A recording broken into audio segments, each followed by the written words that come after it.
Hi, I'm Katelyn Workman and welcome to my YouTube channel where I encourage and empower other photographers. Today I have a special guest with me. Hey guys. This is my husband, Will. He is my second shooter at every wedding and I could not photograph family formals without him, which is what we're talking about today. Family formals are like kind of a dreaded part of the wedding day for a lot of people because families can be kind of crazy and overwhelming and all of that. So we want to give you 3 steps for making it as stress-free as possible. One of the things that we think is most important with our wedding photography experience is just making sure that our couples have a stress-free experience. One way that you can do that is by making posing really simple. So if you feel like you're struggling with that, you feel like your couples feel awkward or you just don't really know what to do with posing, then go ahead and grab my free guide. Go to KatelynWorkmanPhotography.com/posing freebie and that will help you get started making your couples feel more comfortable. Another way that you can help them feel comfortable is by making family formals as stress-free as possible. So the first step is preparation. I definitely think that this is probably the most important step. Yeah, definitely. Because if we forget to do this, then it's just kind of all chaos.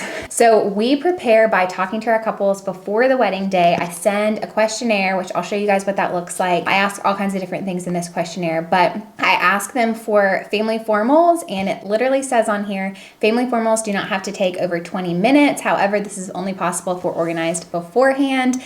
Please list 10 different groupings for family photos, and then I literally give them examples, bride and groom with parents, and I ask them to tell the names of the family members if they can. This is really helpful because he doesn't know who grandma or mama or papa is, but if it says like Aunt Susie, then that makes it a lot easier for him. So make sure that you prepare by asking your couples for their list ahead of time. This also gives them a chance to talk with their mom and with their grandma and make sure everybody knows who's going to be in the pictures, and it just helps everything run a lot smoother. Another important thing that we have on our questionnaire is complicated situations. Like if there's any divorces or bad blood between relatives or family don't get along, then that's important to know going into family formals. Yes, because you don't want to get the parents who don't like each other and are divorced to stand together and to tell them to act like they like each other, which I have done. I have done, even with my questionnaire. But so make sure that you have those things and make sure that you remember to look at those right before. Okay, once I have that list, you spend a lot of time organizing that. Do you want to talk about how you do that? Yeah, I think it's really important beforehand to organize exactly what order you want to do the pictures in. So typically I'll start with like grandparents because a lot of times it's harder for them to get around or they want to get to the reception earlier. So I'll organize it to have grandparents first.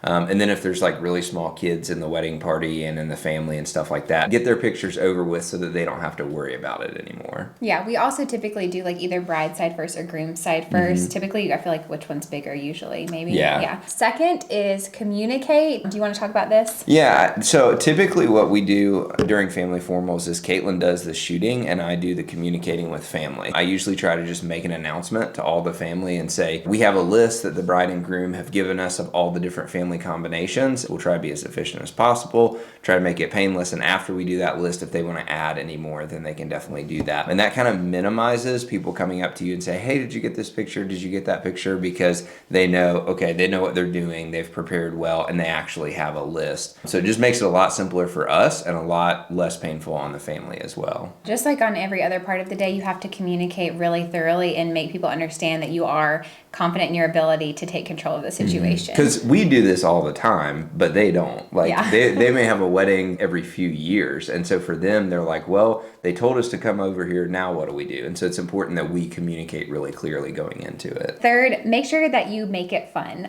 This is silly, but you don't want to be like grouchy or rude. Nobody wants to be taking these pictures, but they all really want to have these memories later.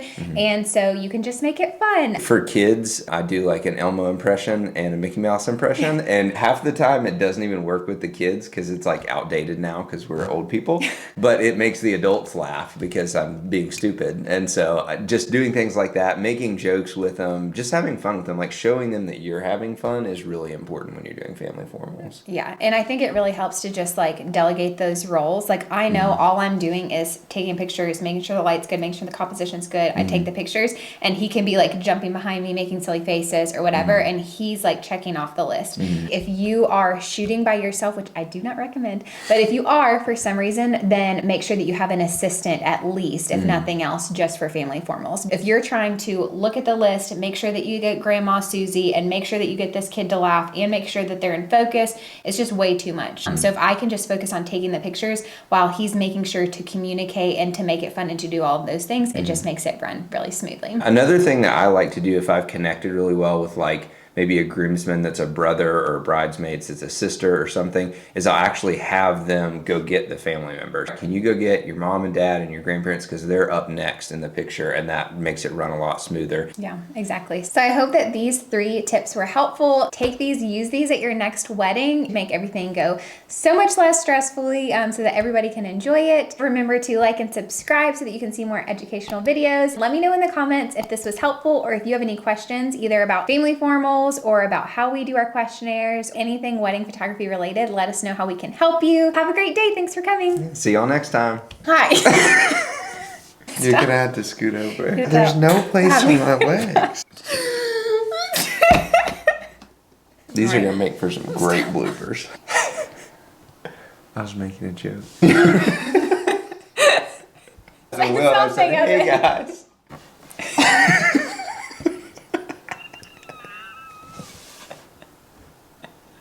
Just get it together. Okay. I mean, I said, see y'all next time.